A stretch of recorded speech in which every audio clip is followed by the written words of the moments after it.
Hello class, this is Danny Ramsey, and for this week's assignment I'm going to talk about the estimating of activities for their duration. When estimating the length of time to complete an activity, it is important that the work is performed by someone that is actually doing the work or someone that is very familiar with the activities. And it's also important for the project manager to provide adequate information and determine the level of refinement for each scope of work.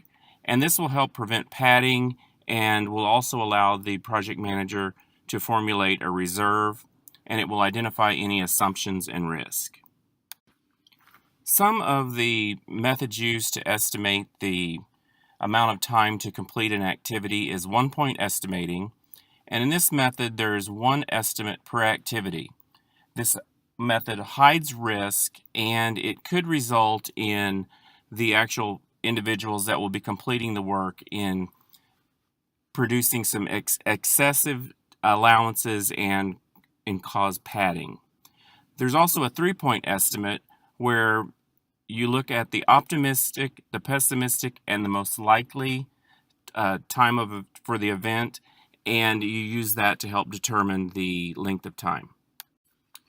Other options are the triangular method, which takes the average of the three options that were identified in the three-point estimate and comes up with one closer estimate of the length of time to create or to complete the task.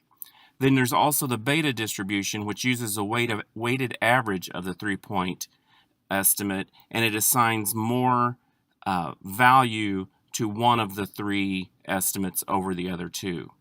And lastly, there's the analogous estimating method, and that is where they're using judgment and historical data, if it is available, to come up with the amount of time to complete a task.